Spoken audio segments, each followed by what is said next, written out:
Did you know that ChatGPT just rolled out a brand new free model for every single user, or maybe didn't realize that Google Gemini just got a brand new update that changes a lot of things about it? Well, those two things are absolutely nothing, because by the end of this video, you're going to know about all the latest changes to ChatGPT and Google Gemini that have come out in just the last week that you probably missed. Let's dive right into them. So ChatGPT update number 1 that we need to cover is now GPT Live is going to support both files and projects. So you can now attach different files and ask questions about them, or you could use GPT Live inside of projects right here, which is great for organizing a job, planning a trip, tracking your fitness journey. If we come over here, this is what it actually looks like now from inside of a mobile device. We can see that we are on the right-hand side inside of this career project right here, and we're going to actually be able to use Live from inside of here. In addition to that, when we're actually chatting with ChatGPT, which is what we're going to see on the left-hand side, we're going to see that we can now add in files, our camera, our photos, and more. And if we just bring up ChatGPT right here, we can see the same exact thing here. So if I click on voice mode, we could see that we can now come over here and I could add photos, I could add files, I could add anything from my computer right here, which is pretty awesome. In addition to that, now if we come over here, let's say that we come into a project like this project right here for content ideas, we're going to see that we now also have voice mode right here. In addition to that, on the right hand side, you are going to see what looks like these two dots inside these two lines. My face might be covering it on your side of the screen, but if you click on this now, you're going to be able to come over here and you're going to be able to actually change the voice of ChatGPT Live. In addition to that, you could change its intelligence right here, so you could have it instant, medium, or high. The way that I would think about this is instant is going to be like your friend that doesn't shut up. It's going to respond immediately, and it's not always the smartest. Medium is going to be somebody that thinks a little bit before they speak, and high is going to be like somebody where you say something to them, there's a very awkward pause, but they end up giving you a really, really good answer. So I would control the intelligence based on how you're actually trying to use this. In addition to that, you could set the language if you wanted to, or I would just leave it on auto detect. And then you can also go through and actually change what all of these different voices sound like right here. In addition to that, if you come over into your settings and come under voice right here, and we actually come over here, we could see the same thing with intelligence and with language, but we're also going to see something different with the model right now. So if we actually click into this, we could see we could change between having a live model, which is what I personally use. You could have an advanced model or a standard model. I would strongly suggest that if you're using ChatGPT voice all the time, you just go with the live model, because personally,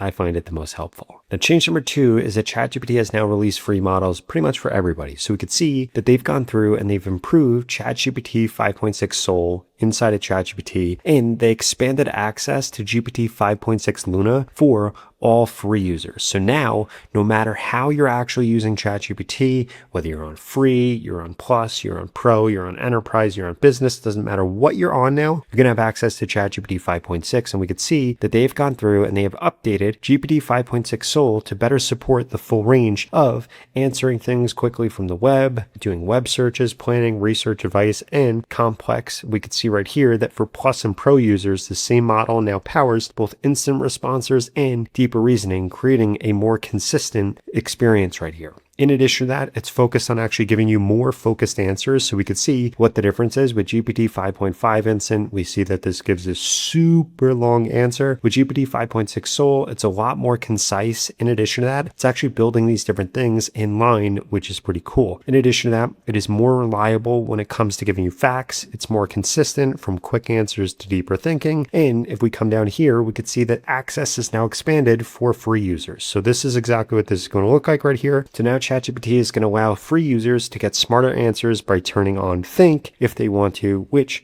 is pretty incredible. In addition to that, another thing that you're going to notice is ChatGPT has completely changed how this looks. Again, I don't know why they do little changes like this, but I guess this is how things change over time. So I'm on chat right here. If I click on this into instant, we could see that we can now change this to be fast. We could be medium.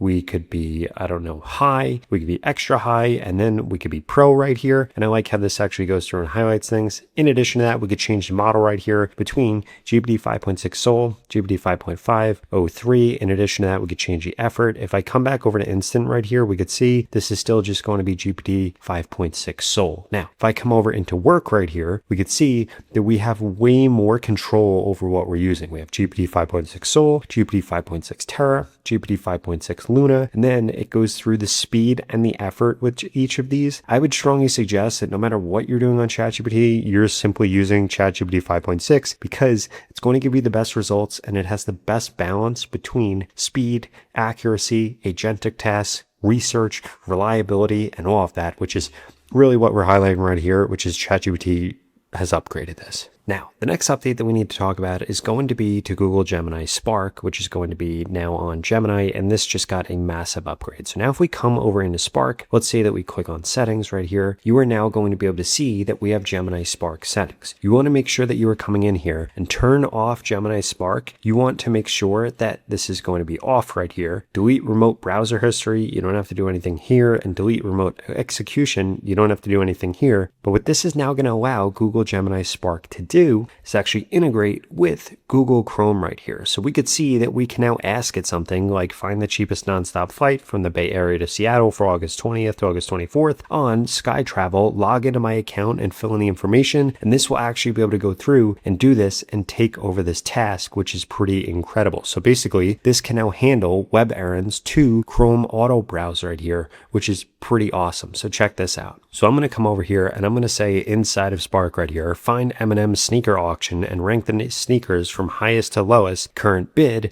And then we could see this is now actually going to be able to go through and do this. We could see that it's using Google right here to go through and search. It's actually found it. It's now using computer right here to actually go through and scrape the auction site with the initial list. Now it's going through and it is actually going to filter this. And this is pretty incredible. And basically what this now allows you to do is have Gemini interact with websites for you. So I'm going to let this go ahead and actually interact with this. We could get this to buy things for us. We could get this to schedule things for us. We could just get it to scrape information like what I'm getting this to do. But this is a massive upgrade because basically now Google Spark has access to the internet, and not even just the internet, to your actual browser where it can use your passwords, your accounts, your everything. And we could see this is now preparing my computer. This is going through and actually doing this. And it is so crazy to actually watch us do this. And what's even cooler is if we come over here, we could see that we could actually schedule out for it to do this. So let's say I wanted to know about this auction every morning, I would have it be able to do that. Or if I wanted to create skills, I could have it do that. And it is so crazy watching AI actually visit this website,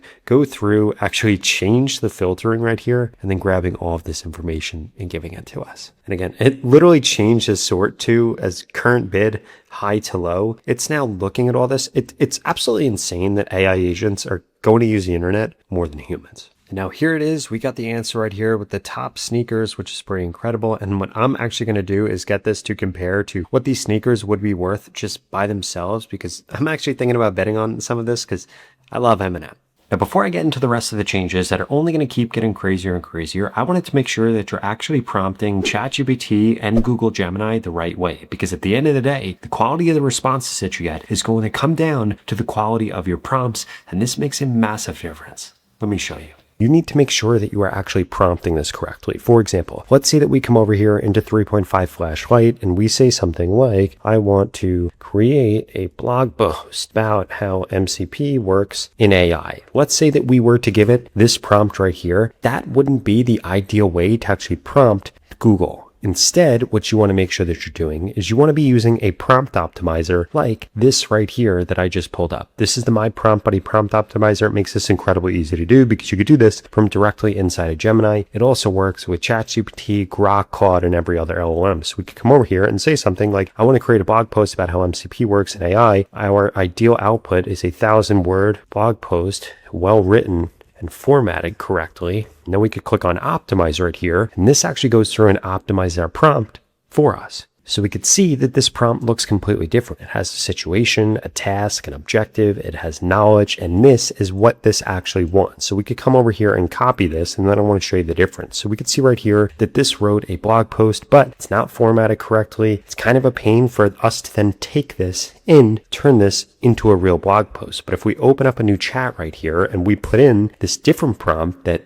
we had my prompt buddy create, we could see that what this is generating is way different. We have our title right here. We have this. This is even going through and grabbing different images and stuff like that. And this is now formatted in a way better way. It is way more complex. It is way more in depth. And this created a way better blog post that we can now simply copy and paste directly over into our website. And this is a great job and way better formatted. We have the conclusion. We have all the different things that go into making it up. We have images that it automatically added in simply because we gave this a better prompt. Now, the best part about my prompt buddy is that if you go to the pinned comment below, you could get started with it today for free. This tool is an absolute no-brainer. It's going to help you get way better results from ChatGPT, Gemini, and Claude, and it's just going to make your life way easier. Now, in terms of new changes to NotebookLM, they've pretty much completely changed. So now we're going to see that this is called Gemini Notebook right here. I don't know how I feel about that, but I guess it's fine. If we come over here into car stuff, what we're now going to actually be able to see is that Gemini Notebook just got smarter. We can just simply ask it to create documents or to create spreadsheets, and it will be able to do that. In addition to that, if we come over to the left-hand side, we're now going to see that this updates sources right here, which I am shining my mouse over. So if we come over here,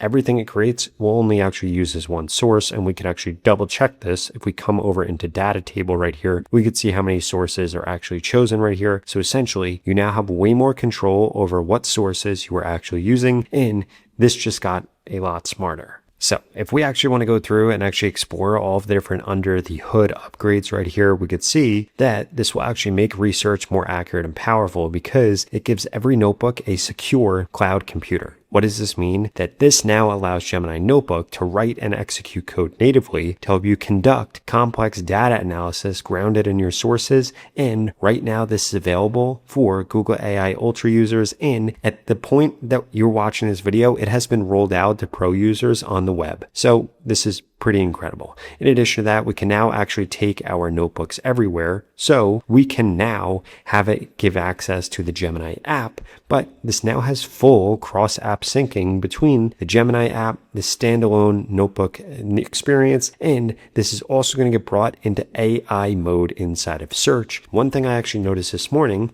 if I come over to Google now, we could see we could create images directly from inside of here. We could ask about files directly from inside of here. We could brainstorm directly from inside of here. So Gemini is now completely getting rolled out here. In addition to that, if we click on plus, we can create a canvas here. We could change models. We could upload images. We could upload files. If we come over into AI mode right here, we're going to see that we could do the same exact thing. And I don't actually see that NotebookLM is now inside of here yet, but as we can see, AI mode completely changes everything. You could actually look the left-hand side right here and be able to see that we can do other things here. Like we could see all of our different threads, or if we click on this again, we can come over here and actually change the settings. And inside of these settings, it lets you actually manage what links you have that are going to be public, that I would strongly suggest that you go through and make sure it's not anything that you don't want to be public on your name. And you can see your AI mode history right here also. Now, that other update that I did want to show you is going to be to ChatGPT's Chrome extension. Now, if we come over here, we can see we have this ChatGPT Chrome extension. It is going to have full access to my computer and to the internet. We could come over here and we could change the models. We have the same exact model selector as what we saw earlier. In addition to that, we could actually come over here and we could give it files and folders. We could give it goals. We could give it plan mode. We could have it record a skill. We could have it use all these different plugins to actually be able to control Chrome, to be able to visualize things, to be able to find buyers and close deals. We could literally link this up to any of our plugins directly from here, which is crazy. We could have it access all of our different tags. And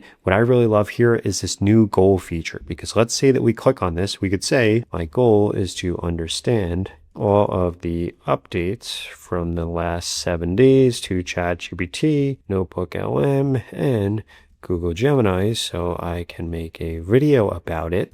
And then what this will actually do is we sent this a goal, not a prompt, and this is actually going to go through and figure all this out and help us reach our goal. And we could see this actually do this. This is loading up tools. This is thinking about what it needs to do. This is searching the web right here. And we could see that this is actually pursuing this goal. We could edit it in the middle of it if we wanted to. We could pause it. We could delete it. We could do right here. And we could see everything that this is actually doing. Now, what's actually pretty crazy is while this is doing this, we could come over here and we have a new ChatGPT Chrome window over here. So we could use this everywhere that we are now, which is insane. Now, if you enjoyed this video and you want to learn how you can automate things from inside of Claude Code, and I'm literally talking about automating anything, I would strongly suggest you check out this video right here that walks you through exactly how you can do this. I just released it yesterday, and I think you're going to love it.